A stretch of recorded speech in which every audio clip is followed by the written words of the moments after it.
thanks for coming. As long as I'm running this program, we're not going to make National Signing Day a zoo. I think too much emphasis gets put on it around the country because the kids that we have coming to our program that signed with us today are going to be an important part of this team going forward. But it has nothing to do with wins and losses on the field or making our players into better men and helping them graduate degrees. So we're going to focus on mostly those things. That being said, it was a good day for us. I'm glad to do a press conference and talk about all the guys that we signed today. Really good group of high school football players, really good group of human beings, and we're really excited to bring them to UCF and make them part of our family and part of our brotherhood with our football team. There's never going to be a lot of hype and hoopla around it with us. We had a lot of fun putting this class together. I can't thank my staff enough. These guys haven't had much time down here on the ground in Florida to get this group of players to agree to come here and be excited about coming here. And the job that my staff did is unbelievable to get this kind of signing class put together in such a short amount of time. We're thrilled to have them join our family. They're going to have to come in and earn whatever they get. They all understand that. But I know we've recruited a lot of potential to UCF in this class, and excited to work with our current players and to add these guys to our team somewhere down the road this summer. Thank Danny White for giving me the chance for making the decision as fast as he did so I could get down here and get started recruiting. And I think it's a collective effort of a lot of people to have this kind of thing come together, and we're thrilled about the success and the product, the results of what happened today. So with that, I'd be happy to take any questions. How did you approach this first class? Did you watch film and say we need this, this, and this, or was there another approach that you took? We wanted the best players available. To be honest with you, we're not even as a coaching staff anywhere near as familiar with our own team as we would like to be to know what exactly our needs were.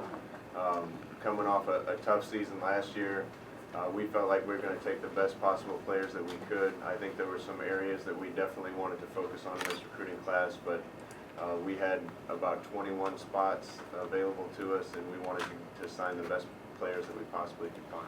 How big was it? I think it was about a week or so after you were the coach that you got some players committed, locally, guys that can just swing by and take a visit. 3 of those guys were part of this class. How big was it to kind of get things started with those 3?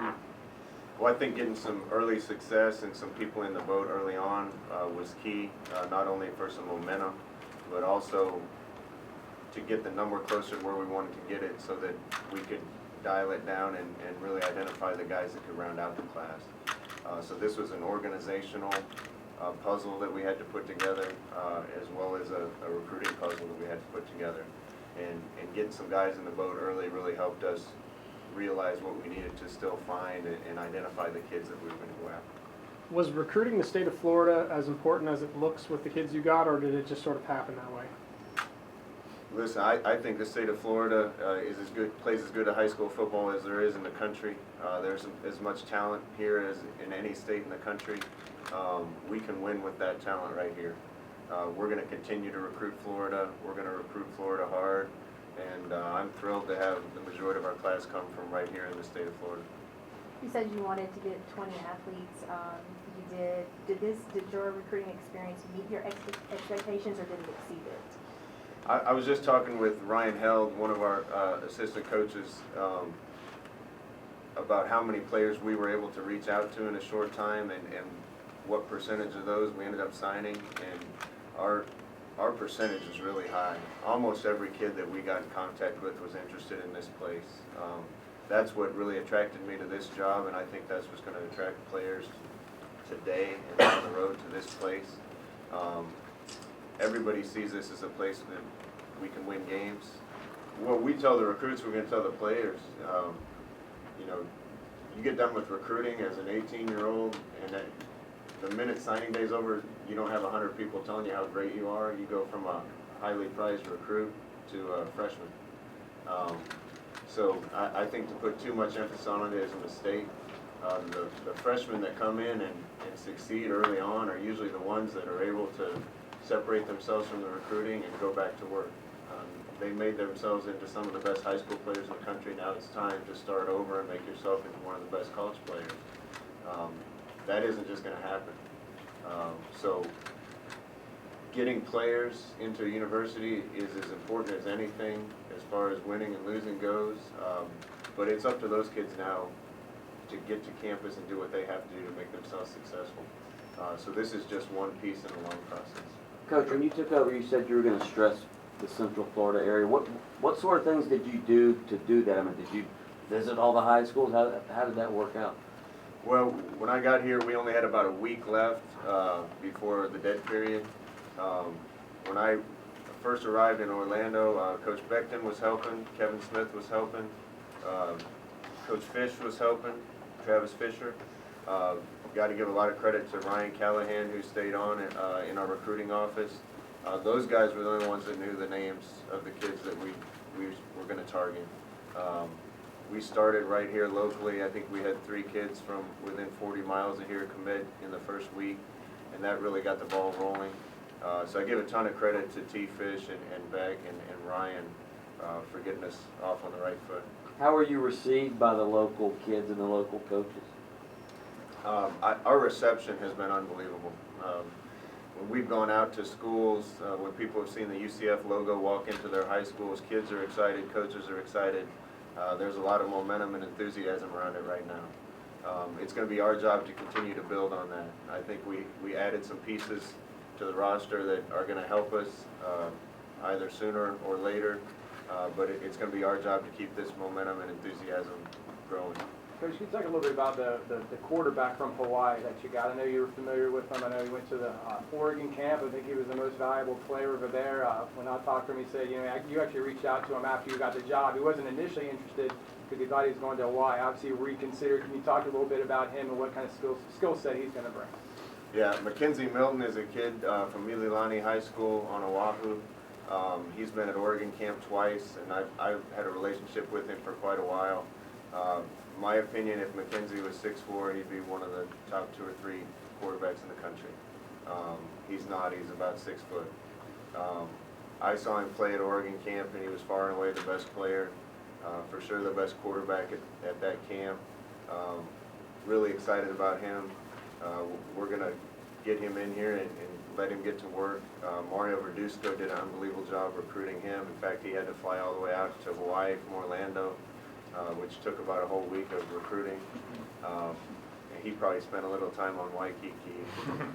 But we're really excited about Mackenzie.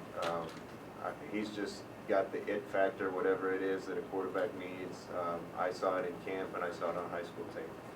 Coach, you say you don't like the zoo of National Signing Day. Would you be in favor of an early signing period? I don't want to talk about rules or anything today. You're just never going to have, sorry guys, you're not going to have a video camera in our office watching us celebrate if a kid commits or doesn't commit. Because we're going to go to battle with whatever kids want to be here, and we want kids that want to be a part of this program. Why don't you like that? Why don't you like the whole spectacle of it? I think just too much is made of it. If you probably went back and looked for 5 years, a lot of the people that coaches are on TV celebrating about probably never played one down in college football. There's a lot more that goes into it than that, and we're certainly excited to add talented people to our organization, and we're going to get as excited as anybody and have as much fun with it as anybody.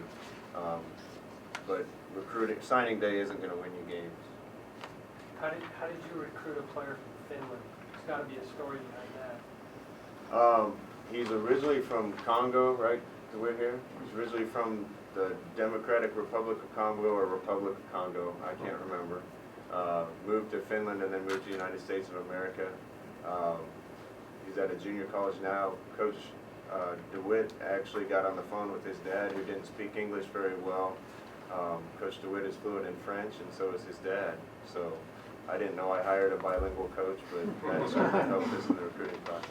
Coach, and he's a judo champion? I mean, is there a more unique kid you've ever That's recruited? information I wasn't aware of. Coach, did you have any unusual experiences on the recruiting trail? I read about one coach had dinner with a parrot and a monkey, or just weird random things that happen? Well, there's new stories that come out every time you hit the road for a month in recruiting. I'm really pleased with the type of kid that we have coming in here. I know we have talented football players coming in, but was really excited about the personalities and the character of these kids. So there's several things that happened that made us laugh. Coach Austin and I were at Aaron Dowdell's house and had a great time with him and his family. His dad's a big Star Wars fan, so we got to play with his Mace Windu lightsaber for a while. So every house has its own personality, every recruit has its own personality, and it's fun to get to know those people.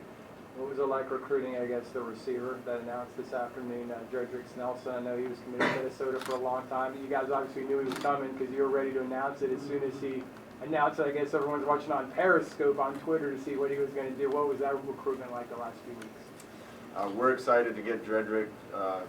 Coach Beck and especially Troy Walters did a great job with him. I think he's excited to be a part of our offense. I think he was excited to stay a little bit closer to home.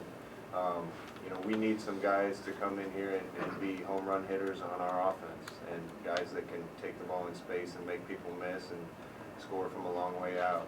I think we addressed that need, and Dredrick was a big part of it. Were you guys watching that feed? I guess some high school kid had a Periscope. Were you guys kind of watching that take place when he made his announcement? We had it on one of the cell phones in the office. It was fun to watch. Is there any satisfaction for you when you beat out a SEC school, an ACC school to get a kid to come here? No, you know, recruiting is competitive, and I think that's one thing that our coaches love about it is we're all competitors, and recruiting becomes a competition too. I'm not surprised that UCF can compete with those people in recruiting. It's going to be our job to make sure that we can compete with those people on the field. But this place has so much to offer. There's so many great things about the community in Orlando and this university and what we're going to build in this football program. It doesn't surprise me at all that we're able to compete with some of those people for recruiting.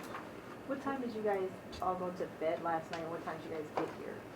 A big part of the staff had dinner together last night. I think we finished that about 10 o'clock. I was in the office probably a little before 6, and I definitely wasn't the first one here. I can't ever beat Coach Berdusco to the office. He's in here at 5 o'clock every day.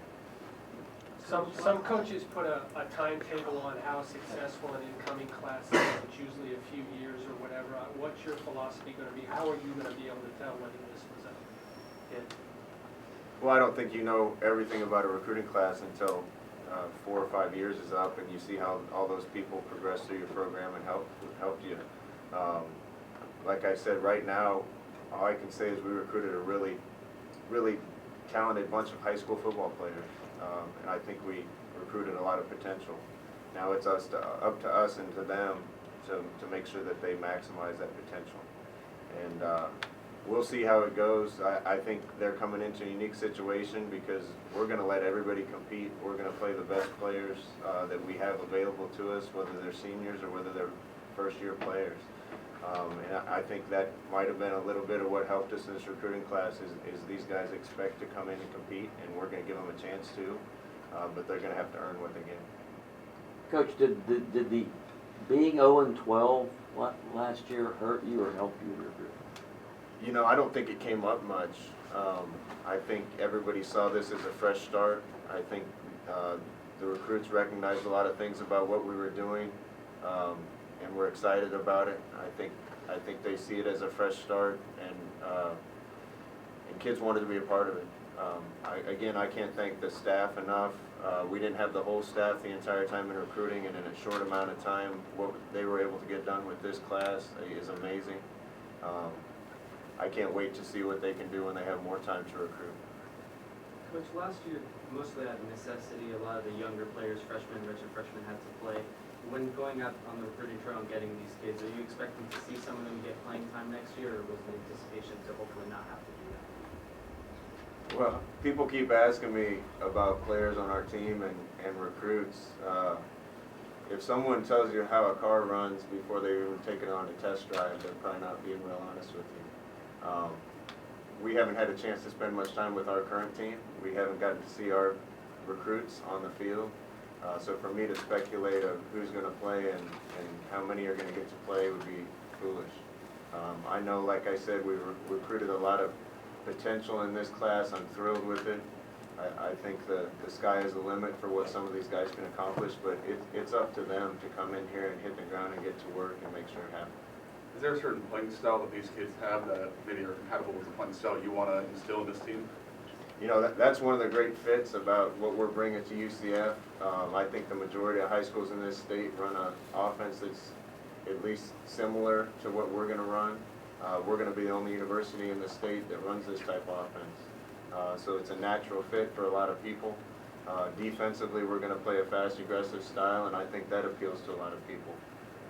So for what we can get out of high school football in the state of Florida and what those kids should and will want to play in, I think it's a great fit for us and for them. Coach, I think everybody, based on your reputation as an offensive coordinator, thought you were going to sign like 20 wide receivers and running backs, but you actually signed more defensive players than offensive players. Yeah, I did that so Coach Shenander wouldn't give me a lot of grief. Listen, like I said, we wanted to sign the best players possible. We're going to play a fun style of offense and fast. That's going to lead to more opportunities and more plays for guys on defense. And our defense is going to have to play a lot of snaps and be on the field a lot, and we need a lot of great players to get that done too. Kids should want to come playing that on the defensive side, because if you play 100 more snaps than somebody else in a year and you're a pass rusher, you might get 5 more sacks than someone else. I think all those things appeal to these kids and will continue to appeal to recruits down the road. There was some talk, I know the kid that had been committed to Oregon locally, Eddie McDoom. He wanted to take a visit someplace else. Oregon didn't like it, so they pulled a scholarship, I guess. What's your philosophy on players who are committed? Do you mind them taking other visits? I know a couple of the guys did. Is that something that is a case-by-case thing with you? Or? Well, I never want to talk about another university or a kid that's not here. That's irrelevant to us. And I think as we build this thing and have some more time to put our processes in place, then we'll come up with our expectations for those types of things. One thing I know the recruits talked about, you guys went to Epcot. How did that come about? Was that something that you think the recruits really enjoyed this year? Well, they didn't go to Epcot. They went to dinner.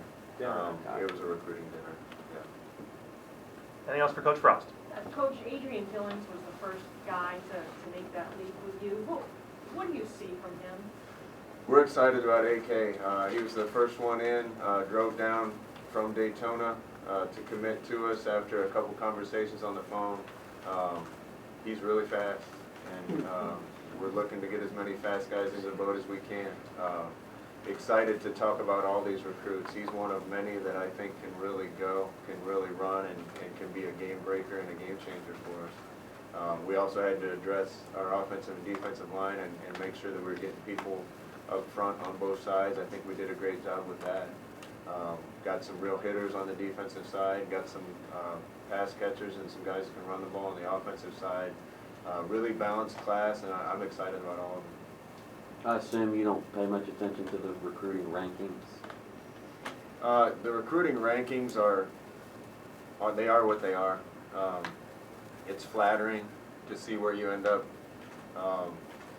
I recruited Marcus Mariota, helped recruit him with Coach Helfrich to Oregon. He was 2-star when we started recruiting him and only had 3 offers. So it's great to look at rivals and see what you're ranked at the end of the day. But if it was 100% certain which kids were going to be great players and which weren't, then this process would be a lot easier. That's just impossible. So we're thrilled to be ranked where we are in the recruiting rankings, but that doesn't always mean you're going to win or lose. A lot of work has to go into it to make sure that victories come. How many stars were you? I think I came out before there were stars. How did you commit? Did you do one of those hat ceremonies somewhere, or did that happen before that became in vogue, I guess? I also committed before the internet. So there was a lot less fanfare. Coach, what's your philosophy on the walk-on program? You came from Nebraska where it was walk-on program's pretty big. What kind of kid are you looking for in the walk-ons? Because you got a lot of talent in Florida, where some kids didn't get an opportunity to play at college. we want to expand the walk-on program. I come from a university at the University of Nebraska when I was there that really put a lot of emphasis on the walk-on program. We want to accept with open arms great players that want to stay in the state of Florida. We're going to treat walk-ons as well or better than we're going to treat our scholarship guys. They're going to get every opportunity that anybody else got. I think this is a great place for a kid to make a decision to come walk on, and we're going to actively pursue some of those guys to open our arms to them and see if they want to come join the program. Coach, what role does social media play, the UCF Fast brand and those things, your coaching staff and you? It seemed like that played a significant role with the generation of players today. How significant is that to you as you promote that UCF brand? Well, I think our sports information department and marketing guys did a great job with all that. I love how we're branded right now. It seems to appeal to a lot of people, but more importantly, it speaks to what we want to be. Our Rise and Conquer term, that means something to our players, that they're going to get up every day and conquer whatever task there is in front of them. And when that's over, they're going to rise and conquer the next challenge. That means a lot to us. The UC Fast means a lot to us. That's where our offense is going to play. The UC Fierce on defense, that's how our defense is going to be expected to play. I think those people have done an unbelievable job with that. You can't recruit without social media anymore. I hired a bunch of guys to join my staff that are unbelievable recruiters and unbelievable people. More than anything, they're guys that I enjoy being around, and sometimes I can be like a 21-year-old, so if I enjoy being around them, I think most of these kids are too, and will enjoy being around them too. These guys had a lot of fun with social media throughout this recruiting process, and I expect that to continue. Do you get on it too? Do you do it? I have Twitter. You don't follow him, Mike? I might have. Any more questions? Do you do your own tweets? I do. I wouldn't trust anyone with Coach, as you get ready to go into spring ball, what's your expectation? What do you want to happen after spring ball is over with? What's your level of expectation? I want us to be like the players. As a coaching staff, as an organization, we're expecting them to rise and conquer each new challenge. I think our coaching staff did a great job of stepping up and winning today on signing day, but that's just one piece. Now it's on to football and getting our guys prepared for spring ball, and then every day we go out to spring ball, we're going to work to get better and try to conquer that day. It's small victories and hard work that are going to get us where we want to get, and today was just one step, and tomorrow will be another. Coach, you had one early enrollee in Christian Beard. Are you expecting him to be here for the spring, and how will that benefit the players to be here that early? Christian's already enrolled. He's working out with our team right now, and we're going to put him through the paces tomorrow, the same as every other player on our team. Anything else? Thank you, Coach. Coach Frost, thanks for your time. Thank you. Thanks, Coach.